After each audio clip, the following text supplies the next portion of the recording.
Good evening, everyone, and welcome to the Grebner Show. This is Scott Kerker, along with Metamore head coach Jared Grebner. Coach, nice to get back on the winning track again. Yeah, for sure. Made a nice trip over to Bartonville Limestone, and kind of did what you needed to do. You kind of imposed your will a little bit. Got a lot of kids involved. You played just a ton of kids last Friday night, and came away with a nice 43-0 win. But more importantly, you're able to get some guys some much-needed rest, let them heal a little bit, and you're kind of slowly but surely starting to get a little bit healthier again. Yeah, I hope so. I know there's guys that are itching to get back. Some of them have been off the field for a little while, and they just want to be able to put the pads and the helmet on again and be able to play on those Friday nights. But it's nice to go over there to Limestone and get that victory, to be able to score in the first half on every one of our series, to get a lot of people carries, to get some people in there that haven't got as much playing time as what they deserve, because there's a lot of guys that put a lot of time in, and it's nice to see some of those guys get their due time on the field. Yeah, that was awfully nice. I believe it was Riley Jackson's first reception and first touchdown. He actually had a reception against Morton. That's on a first down, yes, on a crossing route there. So that was his first reception, and then he got that second reception on Friday night and got himself in the end zone as well. Yeah, that was nice to see. Converted, I believe, guard. Yeah, he was a guard last year to start the season, and then as the year went along, started to work himself as a tight end and kind of stayed there. And he says, "Well, I'm going to make the most of it if I'm going to be a tight end. I'd like the ball thrown my way as well." Yeah, that was nice to see. Avery, your son, threw, I believe, 4 touchdown passes? Three touchdown passes. He had the one to Riley. He had the one to Eden early in the first quarter, and then he had another one to Liam Udell. Had a nice grab in the end zone as well. Yeah, that was nice to see. It's nice to know that when your starting quarterback goes down, you can have somebody like Avery come in and do a nice job, and it was a different offense, but yet it looked awfully good at times. That's all with the offensive coaches. They kind of played to his strengths a little bit. There wasn't a whole lot that necessarily needed to change. We added the option in there a little bit. That was good for us, but Avery picked up on the offense just fine. You still have the same weapons in the backfield. You still had the same weapons in the perimeter, and he was slowly getting a little bit more comfortable with what we were asking him to do. But the thing is, he just kind of tried to play with the strength, but he knew that he didn't have to do too much. There's plenty of talented individuals around him, and just stay with himself and let Evan do his thing, let Jadon do his thing, let the receivers get open when they need to, and just try to do what he could to help the team win. And overall, that's what he wants to do. And it was nice to get Jason Pickles involved. Also, he had a nice run on the option, a little shovel pass to him, and so there's weapons that we can distribute the ball to all over, and we kind of did that with Avery in there, getting more people involved. Steven always does a great job as well. It's a different running style with Petrie and with Avery in there. Petrie, he can be a bulldozer at times. Yeah. We've seen that multiple times this year where I think he likes to inflict it, where the power game is really not much of Avery's, but they both have a lot of strengths. Steven, you saw him with multiple 300-yard games passing the ball, and so he brings added dimension to the offense sometimes that you just can't teach. Right.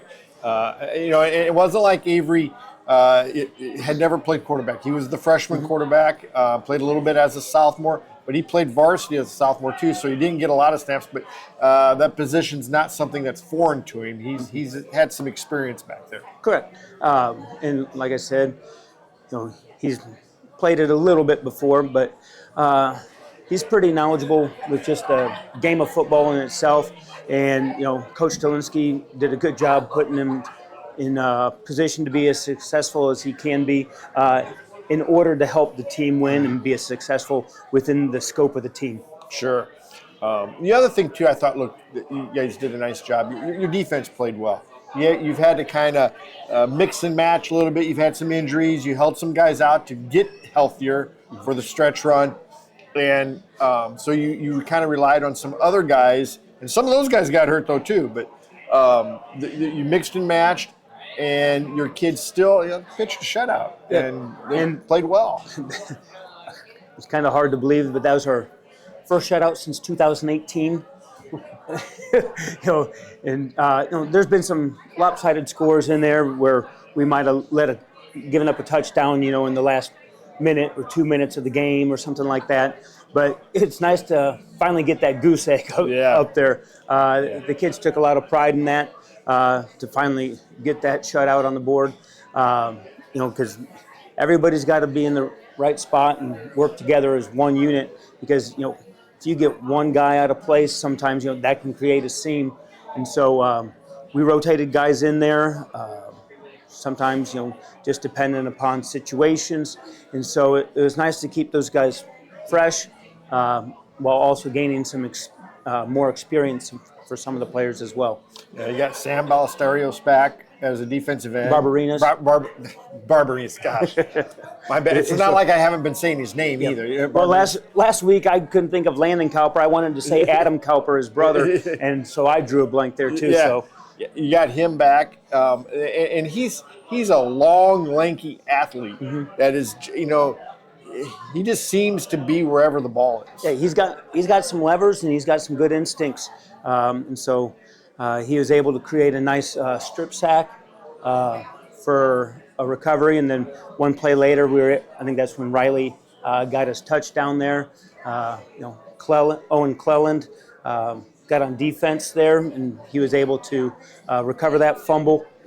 So it was nice to get him, some reps on the defensive side of the ball because he's got some good speed there. And I just thought overall we were able to create some havoc in the backfield, put some pressure on the quarterback, make him make some throws maybe a little bit before he wanted to. Yep. And so when you can create a pass rush, it does make it easier on the DBs as well. It all kind of goes hand in hand, and one always helps out the other. Sure.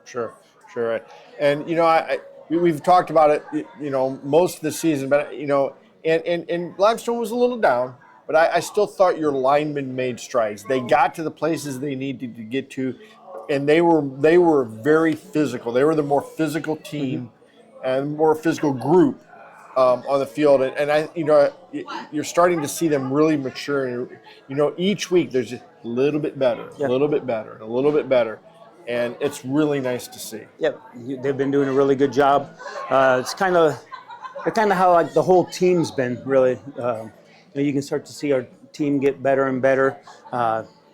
Just with the O-line, that's kind of goes. One's kind of following the other, and so you can see our offense start to make strides. And they're starting to get comfortable with themselves as an offensive unit, and when they can make big plays up front for the guys in the backfield, it just gets the whole team amped up and ready to go, and it kind of carries over. And so when the offense, when they're making big plays, defense wants to do the same thing, and you get a little momentum going throughout the game, and that carries on from one game into the next, and pretty soon you got a little mojo going, and hopefully we can keep that momentum going for this Friday and for weeks to come.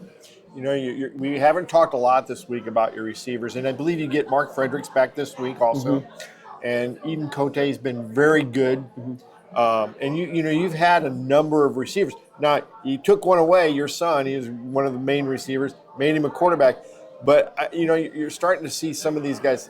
You've got a nice group of wide receivers out there. So when you do get your quarterback Petrie back, and he's more of the throwing quarterback of the two, that'll be another weapon that you have. Yeah.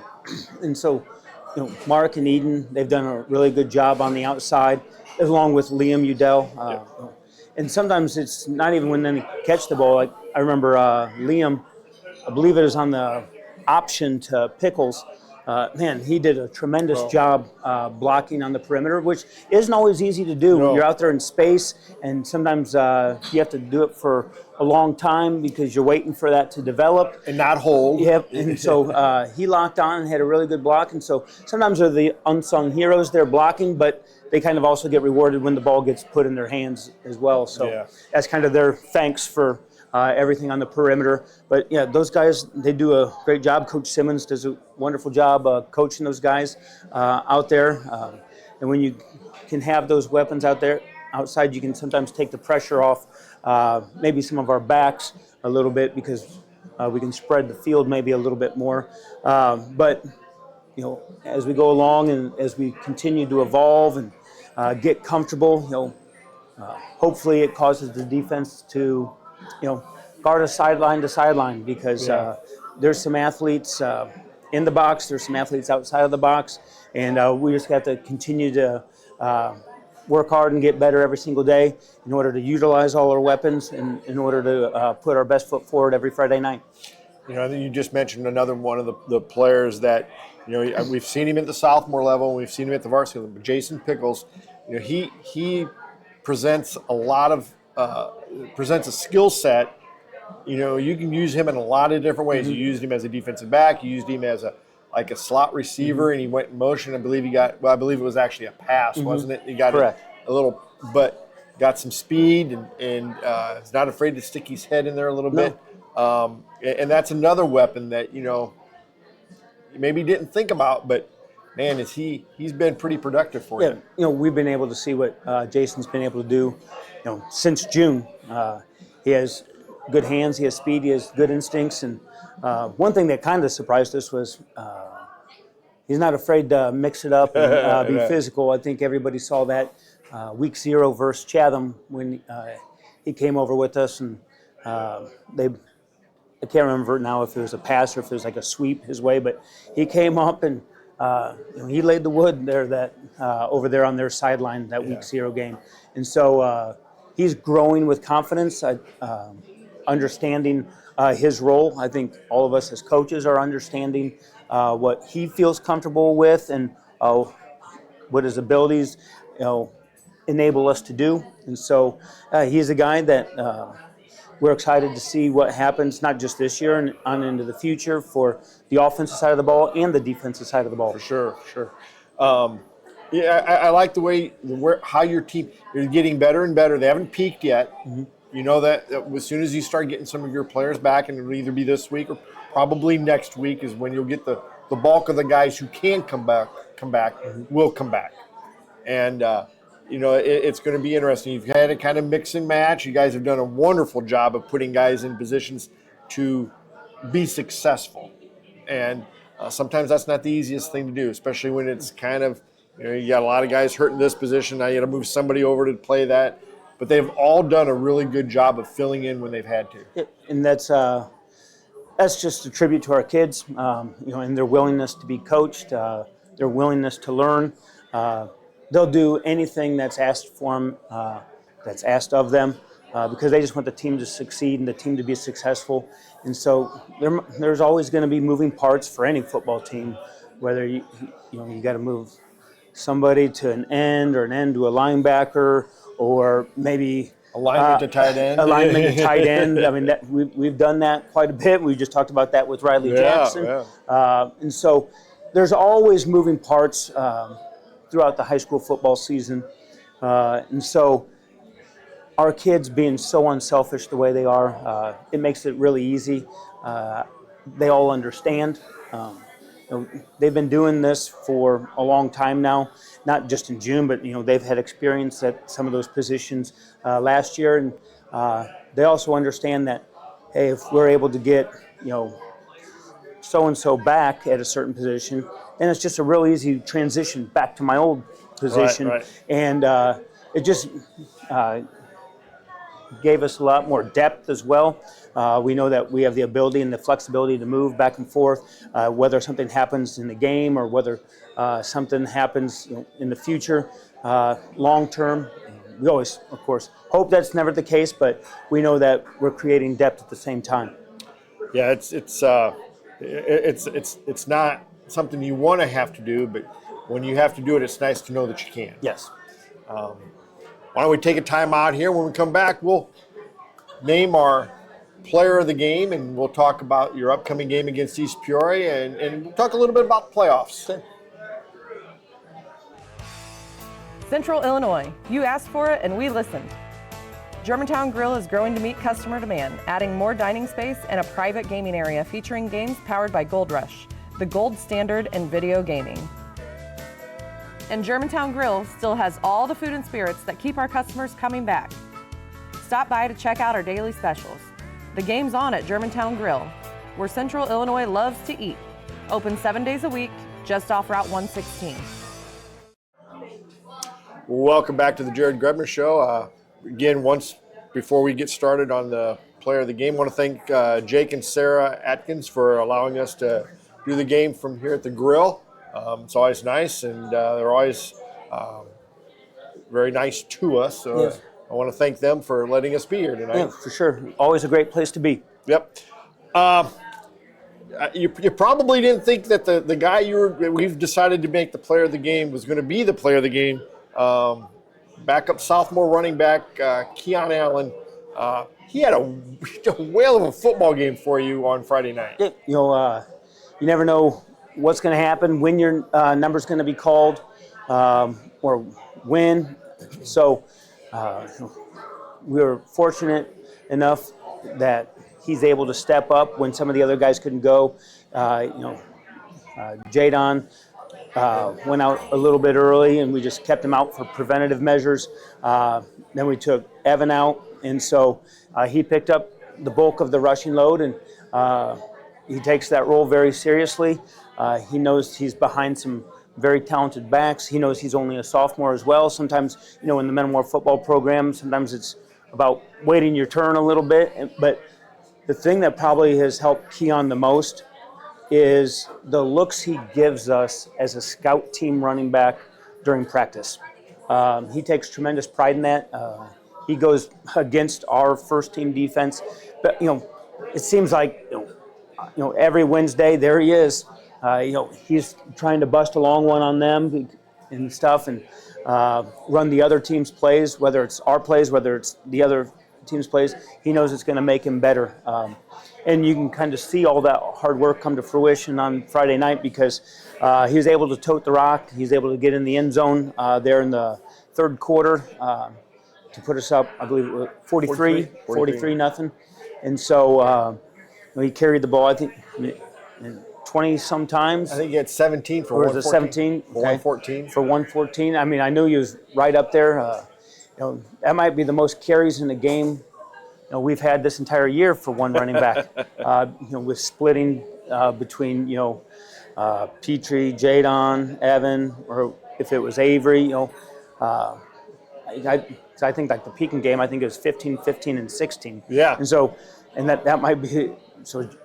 Keon might have had the most, and he did a good job securing the ball. And there's a lot of talent there. You can see some flashes of what he's able to do, and we're looking forward to 2 more years with him. Yeah, that's for sure.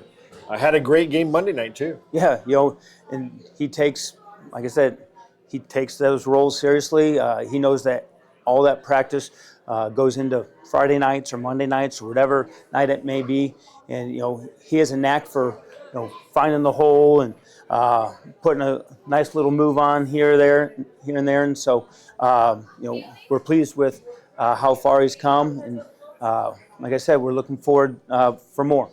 Just to touch a little bit on your underclass, the freshman won, I believe, 56-12 Friday night.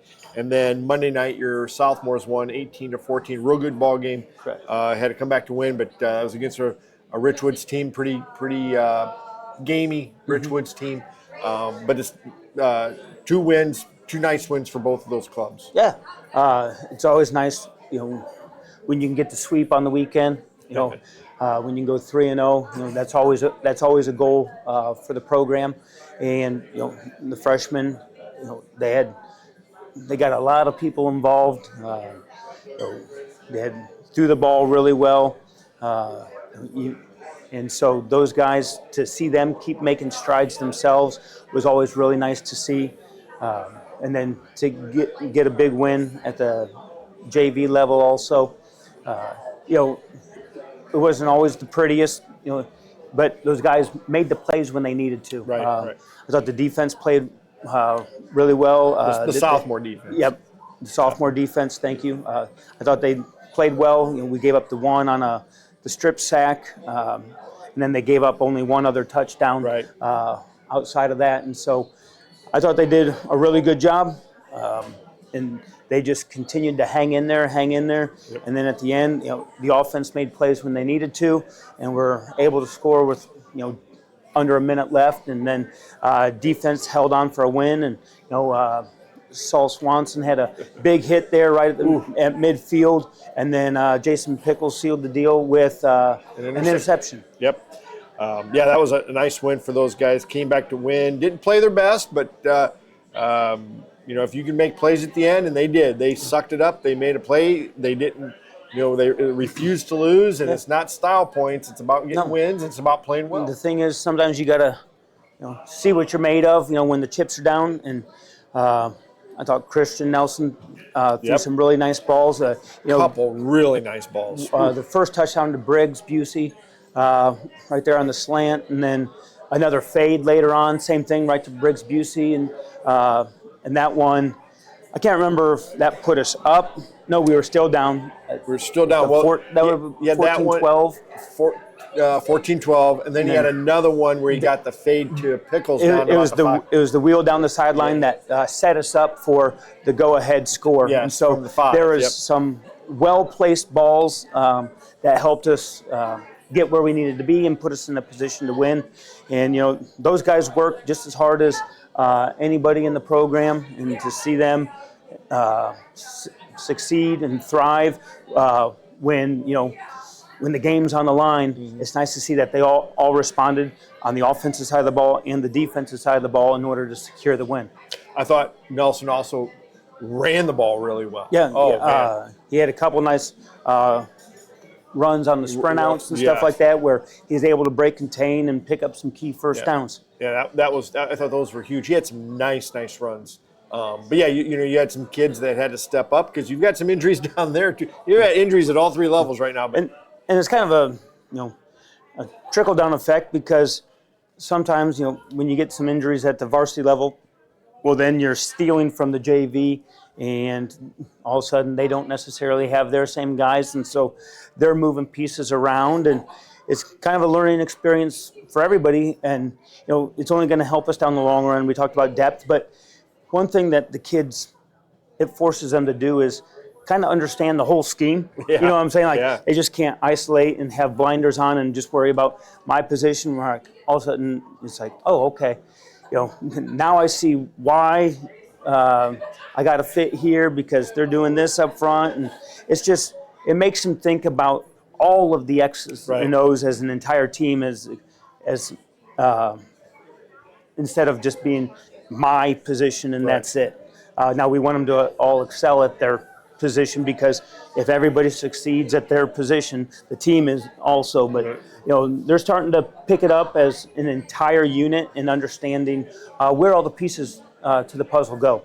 You got to kind of help me a little bit. You got to throw a lot of the credit though to those underclass coaches, Kurt Ryan and the rest of that freshman staff. Kurt Ryan, Austin Yeager, Chet Hammond, Mike Warner. You know, those guys do a tremendous job of working with those guys and getting them where they need to be.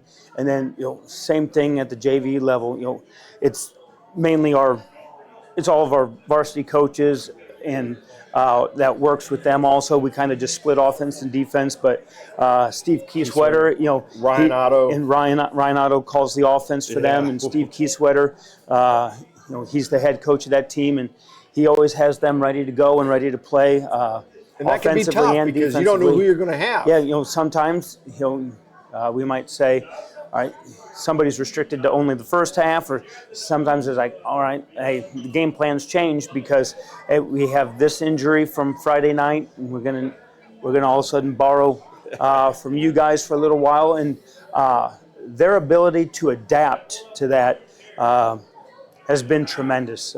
And the thing is, they never question.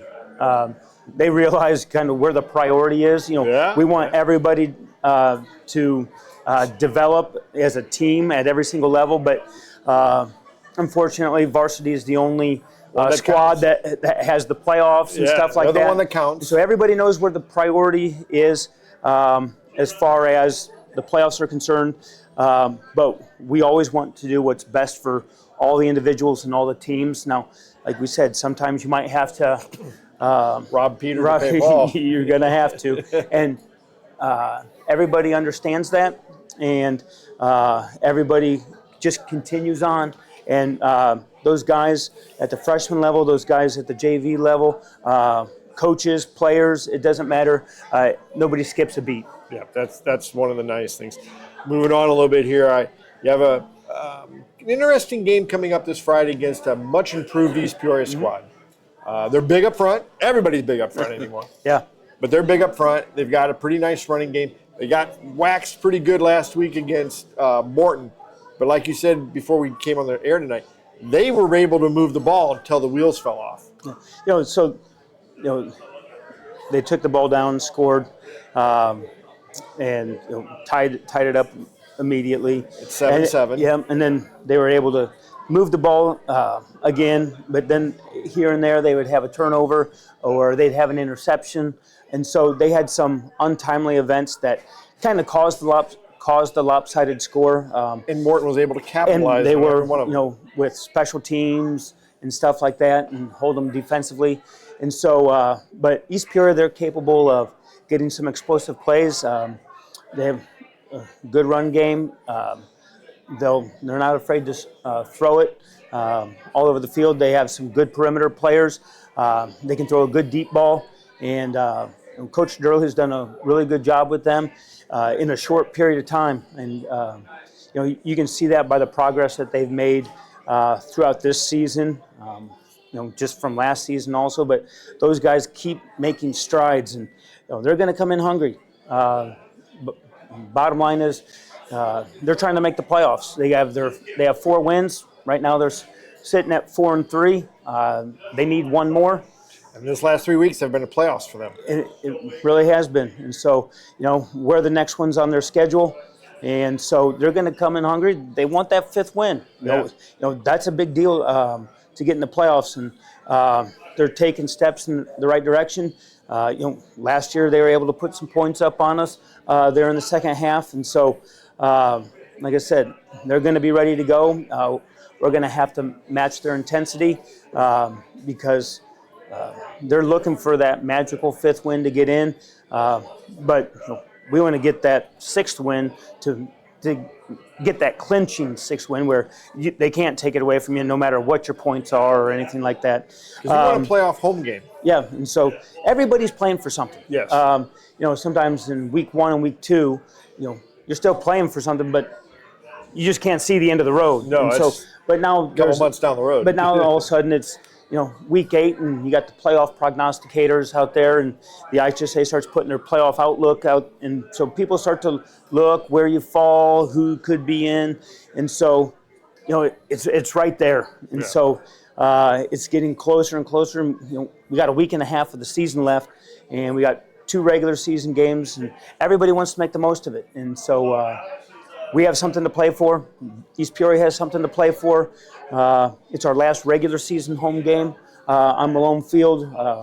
We're going to make sure we're putting our best foot forward and, hopefully come out with a win on Friday night.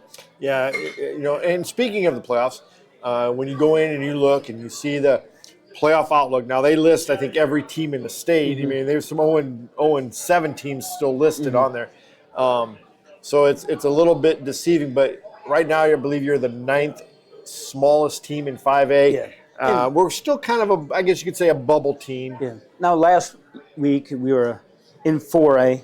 The 3rd largest. Yeah, and then this week we're in 5A. But this week's probably more indicative of where we're going to fall, just because it's an odd week. And whatever that reason is, it's that way every year. Well, with the even weeks, you got, for example, 3-3 or 4-4, and so you don't know where some of those teams are going to fall, and so it's pretty hard to judge. And then now on the odd weeks, whether it's 4-3 or 5-2 or 6-1, like you get a better idea because of the 9-week season, and so you'll see that play out. And so this is probably, like I said, more indicative of where we are going to be. We've always been, pretty solid in 5A, and it's been like that for a while now. A long time. And so I think the last time we were ever in 4A was the year we beat Geneseo in the state championship game. We were in 4A in that year. 10. We were Rochester. Is that when we lost in the semis? Yeah. So 2 years in a row. Yeah. So in 10. So it's been 14 years since we've been in 4A. We've been a solid 5A ever since. And so no matter what, you just go where they tell you. You're just going to put on that Redbird helmet and show up, put your best foot forward, and just keep taking it week by week. We have a long way to go, it seems like, before that. We got this Friday, though, versus East Peoria. We have a regular season finale. And then from there, hey, all bets are off.